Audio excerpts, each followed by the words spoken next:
Welcome back to the CEO's Off the Record podcast. I'm your host, Jess, and today I am interviewing friend to the show, Vicki Weinberg. I last interviewed Vicki back in October of last year, I think it was. And Vicki is amazing. Like, she's so knowledgeable. She helps product-based businesses and founders successfully sell their products on Amazon. If you've been thinking about adding your products to the Amazon platform, you are not going to want to miss this episode. With over a decade of experience selling on Amazon, Vicki guides her clients through the platform, shows them what actually works, and helps them make the most of Amazon's opportunities. She also hosts the Bring Your Podcast Idea to Life podcast, a weekly show for product founders sharing real stories, practical advice, and honest conversations about building and growing a brand. Today's conversation is about preparation, real preparation, the kind that sets you up to win before you've ever uploaded a product or opened an Amazon seller's account. We're talking about what needs to be in place before you take the leap. How to know when your product is actually ready for Amazon and what separates sellers who gain traction early from those who struggle right out of the gate.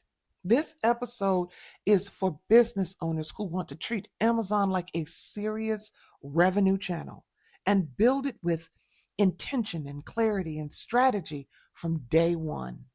So grab your coffee, grab your tea, grab you a glass of Chardonnay, get a notebook and pen, and settle in for a fabulous episode.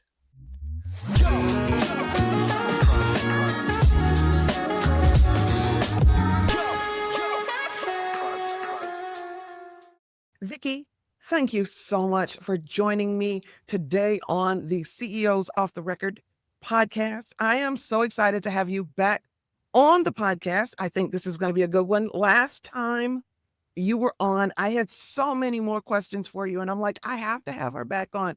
So I'm glad that I was able to get you to come back on today. Oh, thank you so much for inviting me back. I really enjoyed our conversation last time, so I'm delighted to be here again.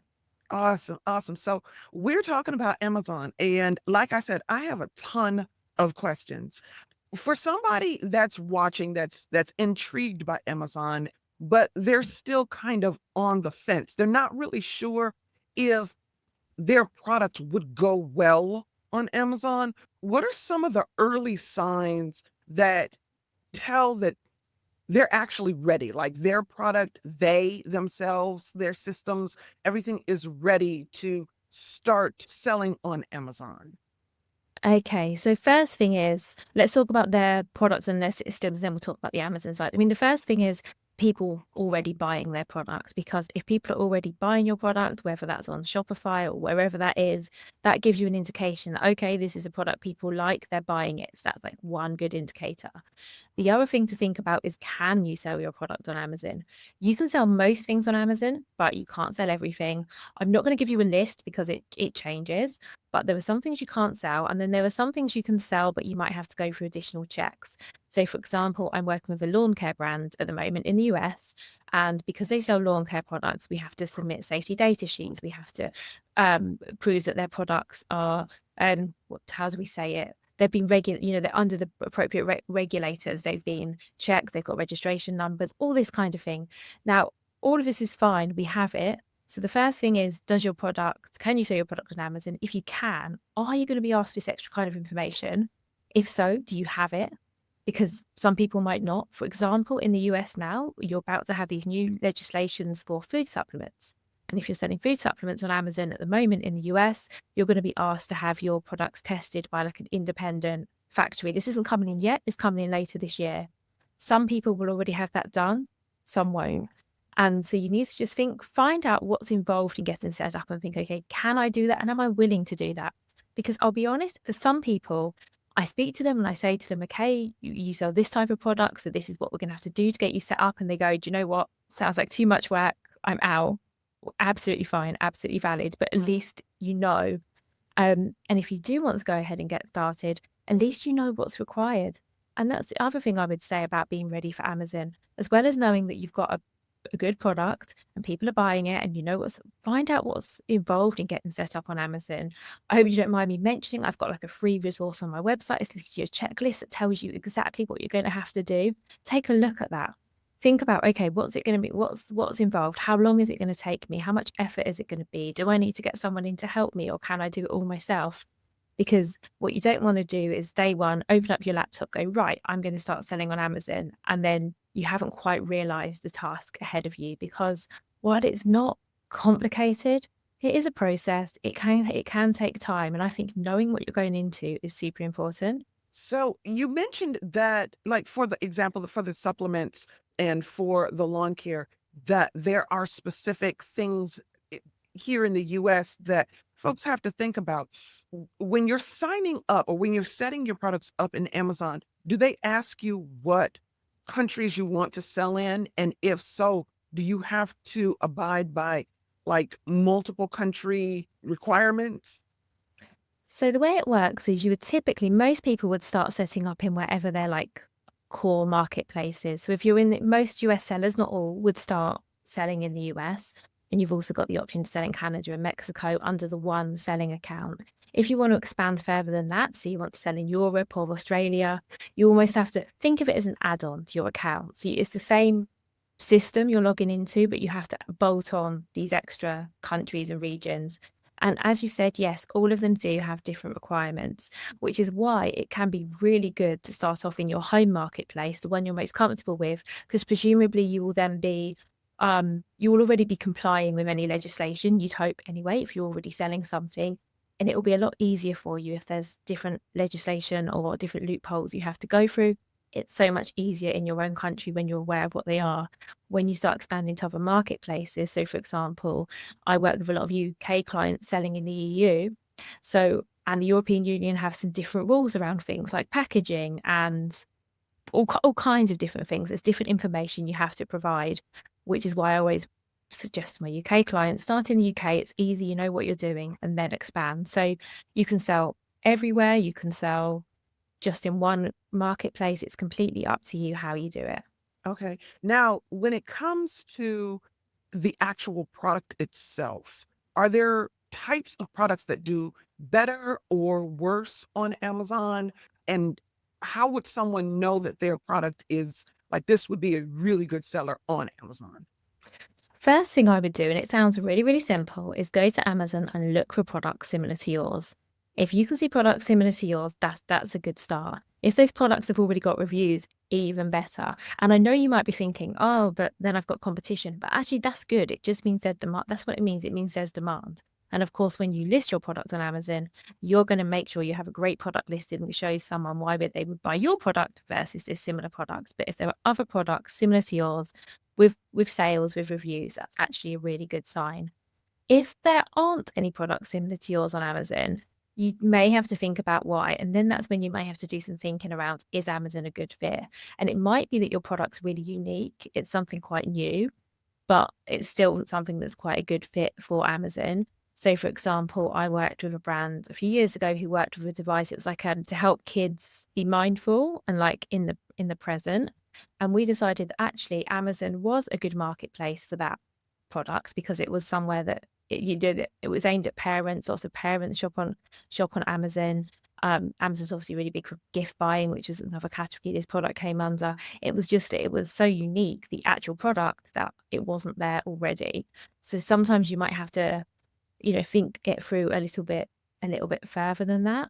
The other thing I like everyone to do before starting to sell on Amazon, and apologies if I said this last time and I'm repeating myself, is No so problem. let's say, right, you've got a great product and you figured out Amazon is a good marketplace, is work out whether you can afford it, because there are fees involved. So you're paying the fee to have the Amazon selling account. You're then paying a referral fee on every product sold, and that varies depending on the type of product. So I can't give you the percentage, but that's a percentage. And then you're paying, if Amazon are storing and shipping your product, which is called Amazon FBA, and that's where customers get prime delivery, you're paying them for that as well. And you really need to look into what these fees are going to be and just make sure that Amazon can be profitable for you, and building in things like you might want to use Amazon Vine, which is a way of giving free product to get reviews, because reviews on Amazon are important. You don't have to use Vine, but you have to do something. You might want to invest in some Amazon advertising to kickstart your sales. So just think through all of these things and figure out, can you actually afford to be there? Because while it could be the best marketplace and you could think, yep, this looks great, if you're not going to make any money, then it's not the one for you.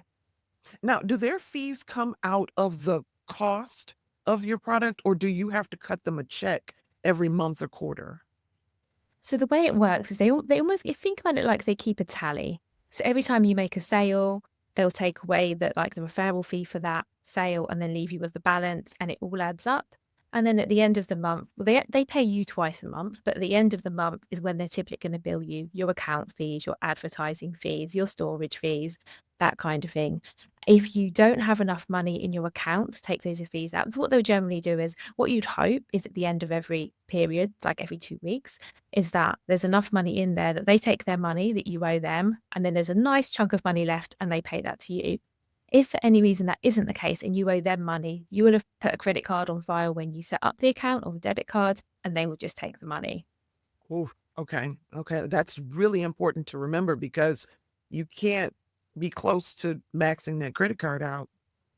They take the money off of it. Oh my goodness. Yes, and that's why I really think at the beginning it's, you need to know, how much will this be costing me and how many sales do I need to make so I'm breaking even? Because it might be that if you're selling at volume, it becomes profitable, but if you're only making a certain number of sales a month, you're not, because obviously you've got that account fee as well. So I think really looking into the numbers before you start, before you even like pick up, your laptop and start opening that account. And there's actually something called the Amazon FBA fee calculator. I'm saying that slowly so you can Google it. It's completely free. It's provided by Amazon, and you can put all your data in there. You can say, this is what my product. If you want, you can even tell it what, your production costs. You don't have to go into that amount of detail. But what you can say is, this is what I'm selling my product for. This is the price I'm going to sell it for. This is like what type of product it is. Is it a toy? Is it kitchenware? Whatever. And then Amazon will break it all down for you, and it will tell you per every item sold, this is what you're paying in fees. And that is so, so useful. So please do that. If you're thinking about Amazon, that has to be like the final check before you even think about getting started. I'm glad that they have that. I think that that's really important, because inside of my program, the one thing that stress, is knowing your break even point. Because a lot of people think that just because they made a sale, they made money.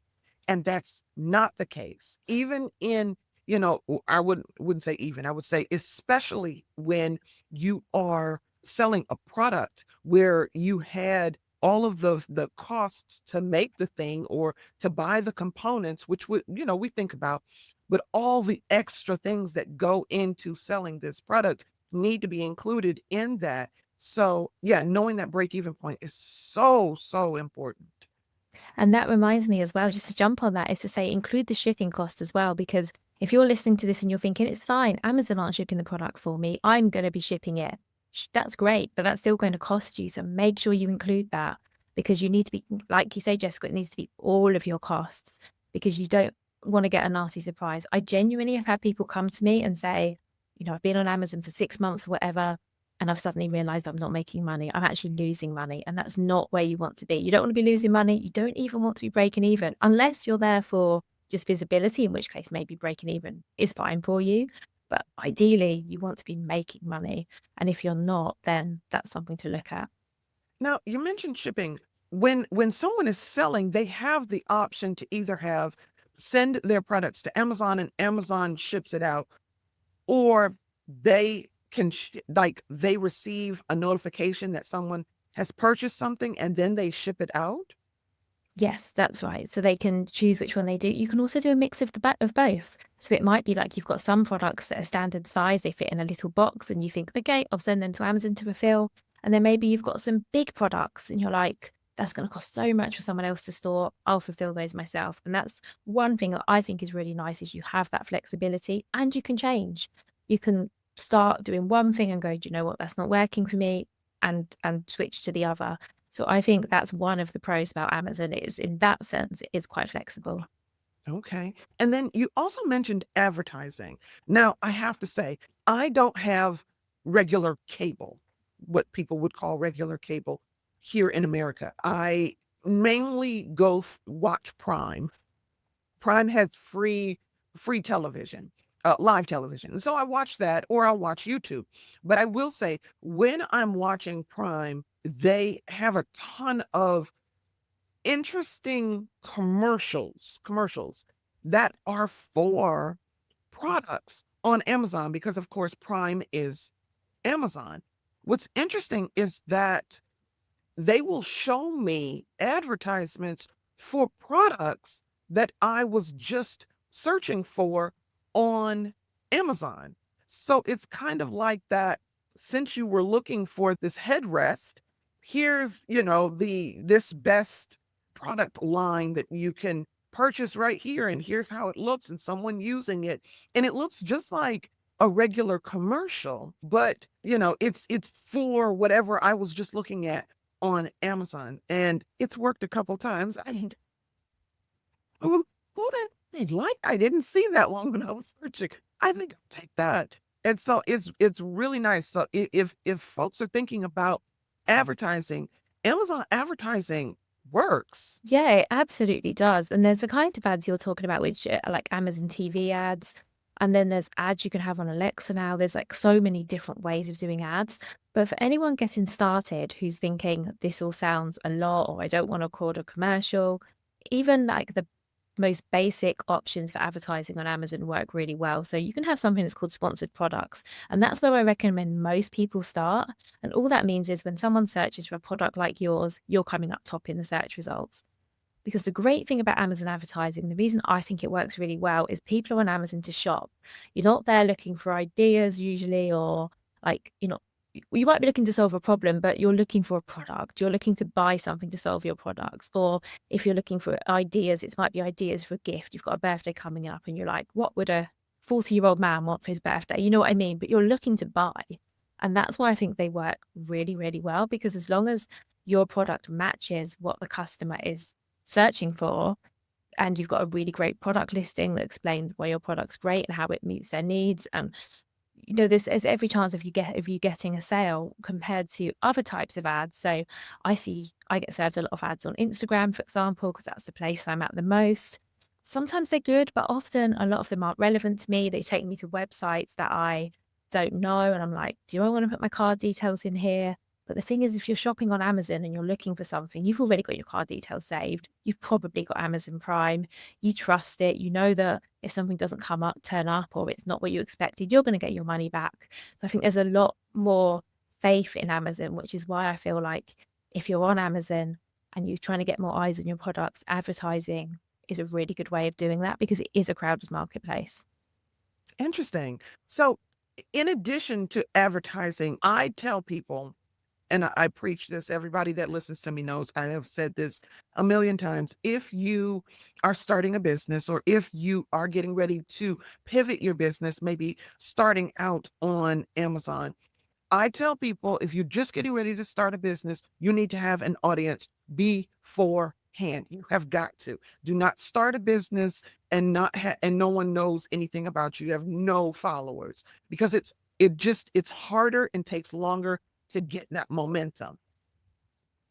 Before someone gets onto Amazon, would you recommend that they already have a large following on social media? It certainly helps.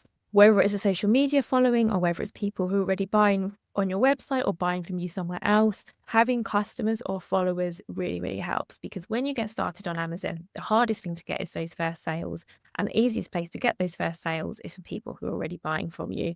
And you can use your email list or your social media following, whatever it is, to incentivize people to come and buy from you on Amazon. Some people are a little against that because they're like, actually, a website sale typically costs me less than an Amazon sale. So why am I wanting sales up? Why am I trying to take my existing customers and taking them over to Amazon? But what I would say to that is that it's the easiest way to get those first sales, and Amazon rewards sales, you need to get them from somewhere.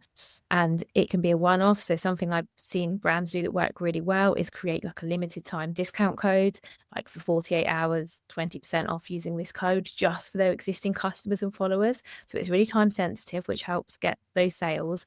It's not forever, so people can go back to the website after if they want to, but just as an incentive, because the other thing is you need on Amazon is reviews.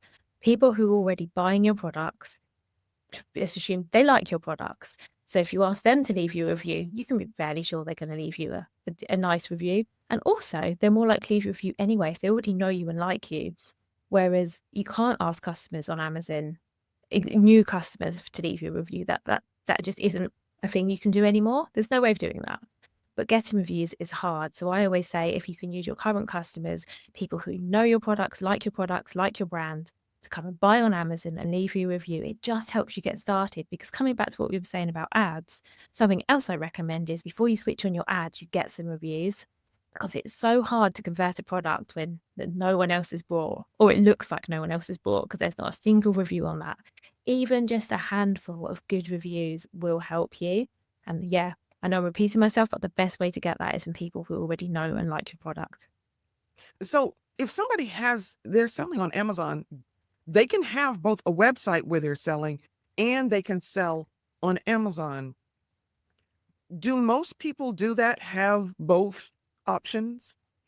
Most people do. You don't have to, although personally, I recommend it for a couple of reasons. One is if, say, something happens on Amazon, say you haven't submitted a piece of compliance evidence, or let's say sometimes things go wrong on Amazon and they'll close your listing and you've done nothing wrong at all. It's not you, it's their AI or whatever it is. But let's say for some reason you can't sell your product on Amazon, whether that's for a couple of hours, days, whatever it is. If you've got a website, if someone really wants your product and they come to Amazon and they're like, I want to buy this product, and it's not there, hopefully they will then go over to your website. It also means your existing customers can carry on buying from you on your website. It also means for anyone who comes across your products on Amazon and they go, I like the look of this, but I've never heard of this brand before, they can go and Google you and they can see, oh, they've got a website, they've got social media, they're obviously like a real company. Oh, they're a small business, I didn't know that. Oh, they're female founded, whatever it is. They can just find out a little bit more about you. And I think it helps with that trust, which I think is really important. Because as I said, there's a lot of trust built into Amazon because you know it's secure, you know your stuff's coming, you know you get your money back. But for a lot of people who want to buy from independent brands, something I hear a lot, and I don't know if you hear this, is I don't want to shop on Amazon because I want to support independent brands. There are plenty of independent brands on Amazon. And I feel like just being able to have somewhere else you can direct people really helps with people seeing a bit more about you and your business. And they can choose, they can buy on your website, they can buy on Amazon, but I would say always give people the choice. Okay. And when someone is selling their product on Amazon, they don't get any customer information like email addresses or anything like that. So if you're selling on Amazon, you don't own your customer base database over there. You only own the customer database if they are buying from your website, right? Yeah, exactly that. And that's the other thing. It might be, so everyone has different reasons for getting on Amazon. Some people want to use Amazon as a way of getting new customers and getting those customers to their website.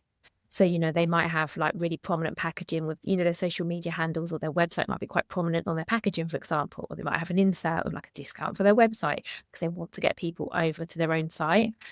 That's not how everyone, some people are like happy to just grow on Amazon, but for some founders, that's important to them, that actually that customer eventually will come over to their site. So like you say, they've got their data, they can email them with offers and new products and things, which you currently can't do on Amazon. So I think there's lots of reasons why I would say having both is a really good idea. The only caveat I'll mention, and this isn't to do with your own website, is that if you're selling on other marketplaces, and some people might be selling on Walmart, for example, in the US, or I'm not sure what your other big ones are, Etsy, I don't know if you have Not on the High Street. Some of Mm-mm. those other marketplaces, so Not on the High Street is a UK marketplace, and they actually stipulate that if you sell on there, you can't also sell on Amazon. So while we're talking about different sites, I would just mention that if you are selling somewhere else, just check that they're happy for you to be on Amazon as well, because some places have a rule where it's like either or. But your own website, that doesn't apply to. But as we're talking about marketplaces, and I like to tell you as much as possible, I just thought I'd mention that. Oh, that's great information. I didn't know that. I just assume, it's free market. I can sell anywhere. So that's really good to know. When I'm selling on Amazon, are my prices going to match the pricing of my products everywhere, including my website? Or would you discount? Is it, what's the best practice there when it comes to pricing your products? This really varies, and this is like a really common question. So I would say if you can afford to make the offer on Amazon and the offer on your website the same, why not? It might be, though, that you actually want Amazon to be slightly more expensive from your website to account for the fact there are extra fees. And now, most people often say to me, "Well, is that okay?" And I say, "Yeah, sure, it's okay." Because if you're buying on Amazon, you know that like I say, most people have Prime, not everyone. Shipping's going to be fast. You can do returns. That might not be the same as your website because if you're fulfilling your own website orders, that maybe they take 3 days to arrive, let's say, but on Amazon it's 1 day, just for argument's sake. Most people will pay another $2, let's say, for that. I think, or whatever the equivalent is in whatever country you're in. So there's nothing wrong with selling for slightly more. Um, However, that some brands decide that they want to sell for slightly less on Amazon to maybe, encourage sales. But what I would say if you're going to do that is I would always make your price on Amazon the same or slightly above your website price if you feel you need to, and you may not feel you need to. And if you're happy to stick with the same pricing, do. But if you feel like, okay, it would really help me if my product was a few more dollars on Amazon, most people aren't going to quibble with that. And if they do care, they'll go to your website anyway. If you are then going to discount your product on Amazon, I would still set the RRP. I would still set the list price of what you want the list price to be. And then if you're going to discount 20%, you discount 20%, but then it's very clear on Amazon, this is a discount. This is limited. This is like a limited time. This is not the price. And I think that's really important, particularly if you sell your product in other markets, because other marketplaces might have rules that, yes, you can sell on Amazon, but you can't undercut our price. And also certain stores have that as well. So if you're selling your product into actual retail stores, they might have some rules around pricing. They might say, you can't sell your products on Amazon for cheaper than we can sell in our store. So these are all things to consider. And that's why I think at the beginning, we spoke about the fees and play around with different pricing at that point. I wouldn't significantly raise your price on Amazon. But as I say, if a couple of dollars is the difference between you breaking even and making a profit, why not? Yeah, yeah. I know when I used to sell on a website called Udemy, and that's where you could sell like courses and Yeah. things, for people to learn things. And one of the things that I hated, oh my gosh, I hated about it was that they would come out with their sales on a regular basis, and they would discount everybody's course down to like $14.99 or $9.99. And in some cases, depending on how many sales you've had and where you kind of landed, if you were on the lower end, you didn't have, a say over whether they could do that or not. How do sales work at Amazon? Because I know I'm always looking for that little limited time, that little red, limited time badge that says that the price is lower. So do they have control over when Amazon reduces the price or puts things on sale? So if you are selling your products on Amazon yourself, so you're using what's called Seller Central, you control that. So if you have a sale, that's your decision. You decide when, you decide how much, you decide which products. If you're using Amazon Vendor Central, which is a different system and a different model that I'm not going to go into that much detail because most people don't use this model. It's typically like larger brands. But this is a model where you list your products, but then Amazon buys them from you in bulk. So it might be that Amazon says, I'll take 100 of these and 100 of these, and then they sell them and they sell them for whatever price they see fit. And yes, you can give them guidelines around pricing, but they may or may not stick to it. Personally, that I find that model doesn't work for a lot of people, and most of my clients, in fact, all of my clients are not using that model. So if you're just using Seller Central, which is, I guess, the main thing we're talking about, and for anyone listening is probably the model you'd be using, you're in control of that. So you decide if you want to participate in Black Friday or not, or Cyber Monday or anything, or you can just discount your products on a random Tuesday just because you feel like it. Okay. Okay. And so when I'm getting ready to decide that I want to be on on Amazon, I want to put my products on Amazon, are there back end systems that I already need to have in place or things I already need to have set up to make my transition over to Amazon smoother? The only thing I think and the most important thing is inventory. So you need to have a system in place to fulfill orders, whether that is fulfilling orders that come from Amazon that you've decided to fulfill yourself, or whether that is you sending your stock to Amazon to fill on your behalf. That is the most important thing, because what you don't want on Amazon is to be in a situation where you don't have stock. So stock management is really important because Amazon works on what they call ranking, which is when someone searches for a product like yours on Amazon, where you appear, like whether you appear on page 1 of the search results or page 10 of search results without ads, but pretend we're not running ads here, varies on how well your product ranks. And if you are ranking very well and you appear on page 1, but your product goes out of stock and people can't buy it, your ranking drops lower and lower. So it's really important to keep an eye on stock. So I would say that's kind of that's part of the thing that people sometimes miss, is thinking, how am I going to either send stock into Amazon to make sure they've got enough, but not too much, because if they have too much stock, that can get expensive, or how am I going to fulfill those orders myself? Also bearing in mind that Amazon does set you targets.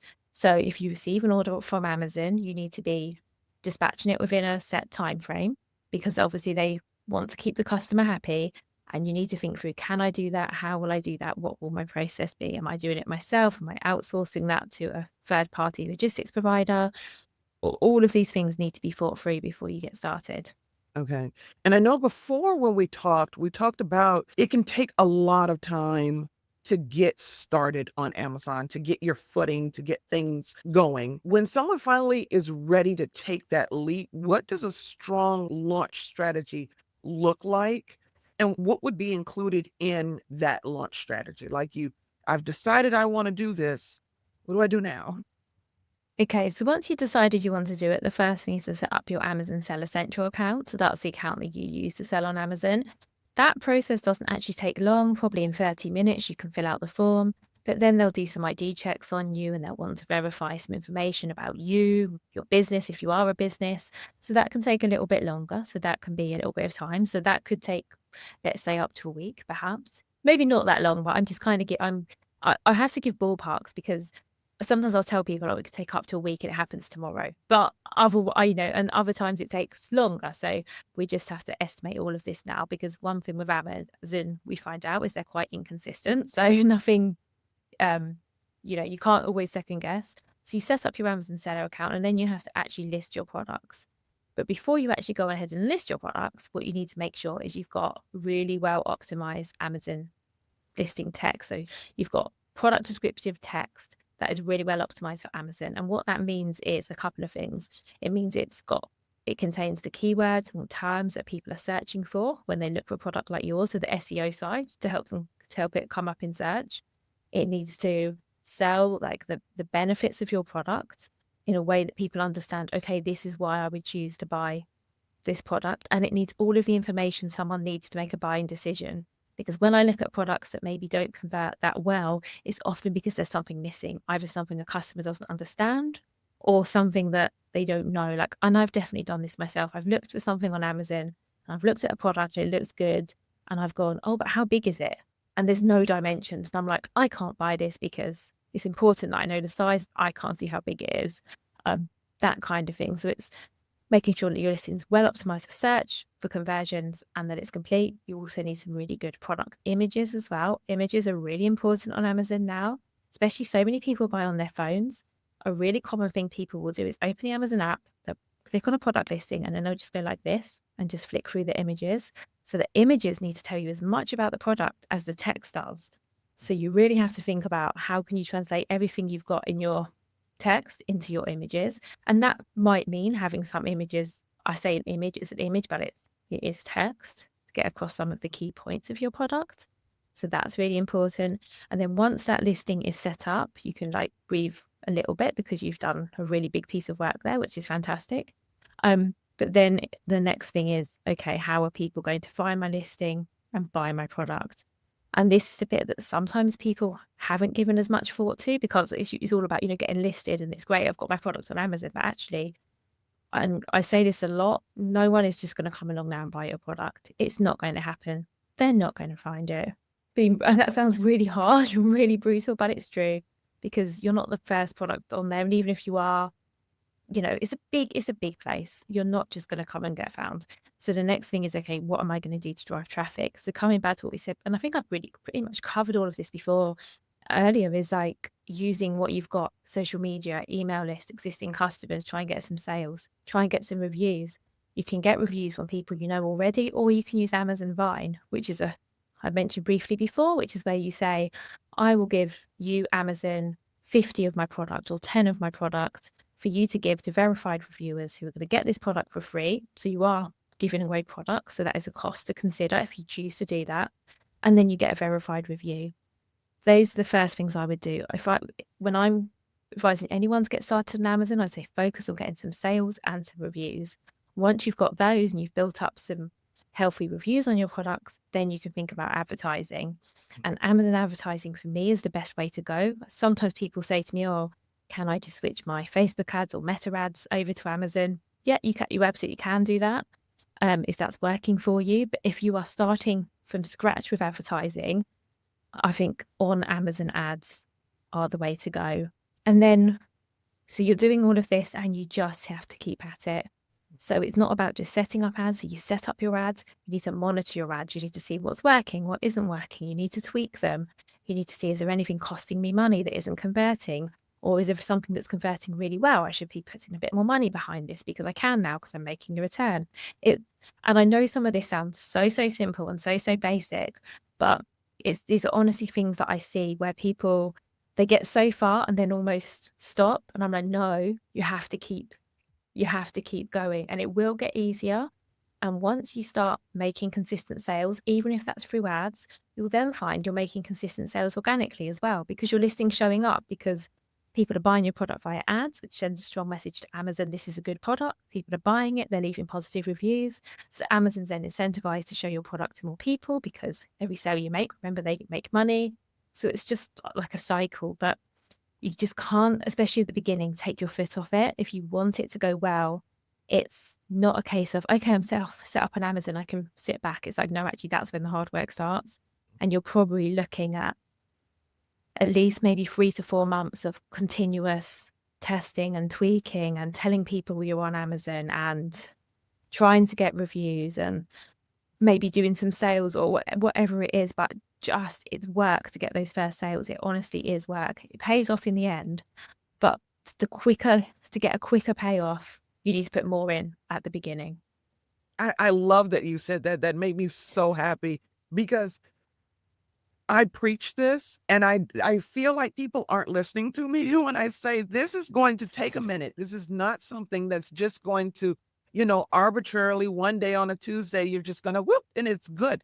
You're going to have to put in the effort. You're going to have to, trial and error and pivot and try and fail and try and fail and succeed a little bit. And then it just, it's like cheese tax. That's the tax that you're going to pay for, being in business. So I love that you said that, because I preach that, oh my gosh, all the time. But that is the expectation that people have. What other expectations have you heard new Amazon sellers or people that want to be on Amazon say, and you're like, oh my God, I wish somebody would stop with these specific expectations that are not true? I think there's lots of expectations around when it will become profitable, or when you can stop advertising, or when you're going to hit like a certain amount of revenue. But all I can say is, having worked with lots and lots of different brands, it really varies, because there's so many other factors. Like some brands that I work with, they do really well from the outset and they don't need to spend a lot of money on ads. But typically, those are the ones who already had a really good customer base and a really big social media following. They already had that. Whereas if you're a brand who's maybe starting and you don't have that much in the way of existing customers, maybe you're quite new to social media, it can be a bit harder, because you're having to kind of customers have to find you, but then you're having to convert them. Whereas if you've already got, as I said before, and I know you speak about as well, if you've already got people who know and like your product, it is so much easier to get a sale. And that's not saying that if you haven't got that, you can't do well on Amazon. You can. It just might take a little bit longer. And I really wish people would stop like at this point, you should be earning this amount of money or you should have this level of sales, because it really does vary. If you're not where you hope to be or where someone told you you should be, it doesn't mean you've done anything wrong. Because the other thing is that's worth people knowing is there are other factors that affect things on Amazon. Like if one of your competitors suddenly decides they're going to slash their prices, that might have an impact on your sales temporarily. It might, let's be honest, it might. And that doesn't mean that you should follow suit, by the way, because I really disagree with that. I don't like price wars. I think your price is your price is your price. Doesn't matter if someone over here is like slashing theirs, forget about that, just do your own thing. But it could be something like that, or it could be like, so in the UK, sales in December for a lot of people were down across all kinds of sectors. It's just something that happened. Nobody did anything wrong. I think maybe people were just spending a bit more conservatively at Christmas time, like with gift buying. And lots of brands that I work with and lots that I didn't, their sales were down a little bit. Doesn't mean you're doing anything wrong. It doesn't mean like your Amazon strategy is wrong. It doesn't mean anything's broken. It just is what it is. There's that as well. Like I always try and say to people, put things like in, try and give things perspective. It doesn't always mean you've done something wrong or you should be like running a sale next week or you should be doing something different. Actually, I think there's a lot to be said if you've got a great Amazon, you've got the basics, like a great Amazon product listing, and you've got ads and you're monitoring them and they're performing well for you, just stick at it. I think consistency is also really important. Mm-hmm. And speaking of that, is there a habit or a mindset that sets Amazon sellers apart, sets apart, those Amazon sellers that are really successful and those that struggle? There's probably a few things, and I don't know if it's so much of a mindset, but one thing, and I kind of alluded to it there, but one thing that does not help is jumping around from strategy to strategy to say, okay, I'm going to do ads now, but though actually these aren't working, so I'm going to turn them off, or I'm going to try something different, or I'm now going to do a big sale, or that for me is when I see that, that's a flag to me that like this isn't perhaps going to work, because Amazon, as I say, takes time. And or like people, they think, oh, I'm going to change my images around every other week. I'm going to twiddle with my listing text. I'm like, no, keep things the same, because Amazon doesn't like, changes don't happen overnight. And I do think it rewards consistency. And by all means, yes, you should absolutely be reviewing your images and reviewing your text and checking everything's good. But you can do that once every 6 months. You don't need to be doing that on a weekly basis. And something I sometimes see is people who are in there constantly tweaking and changing and updating. And I feel like if you want to be in there constantly doing things, like keep an eye on your ads, maybe at that level, or get really persistent about getting reviews, but don't just be in there trying something new every week, changing things for the sake of it, because you're not giving anything a chance to land. But that's something I see, and that to me is usually a sign that someone's worried, like things aren't how they'd like them to be. But I think there's a lot to be said in like just staying the course, being consistent, having faith that you're doing the right things, as hard as it may seem. But I do think consistency pays every time. Oh, awesome. I second that a million times, vehemently second that. Vicki, I want to thank you so much for coming back to the show and sharing all of this great information, expertise with us. You have a way of making Amazon feel less scary, less big, less tedious. So I am very grateful to you for coming back and giving us all of this great information. Before we wrap up, can you tell everyone where they can learn more about you and your programs? Yeah, absolutely. So you can find me at vickiweinberg.com. So that's VICKIWEINBERG. I'm on Vicki Weinberg UK on Instagram. You can find me on LinkedIn as well. And yeah, just come find me. If you've got questions, please ask. As you can probably tell, this is something I love to talk about. So never be afraid to like ask me a question. Always happy to help. Awesome. Awesome. And to make it easy for everybody, I'm going to put all of that Thank you. information in the show notes and in the description of this video. To everyone listening, I want to thank you all for spending time with us.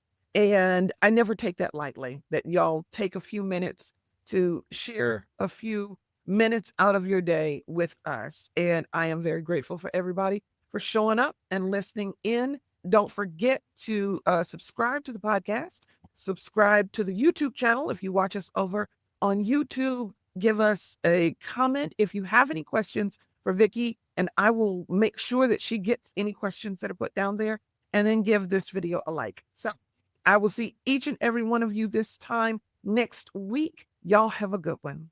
Bye.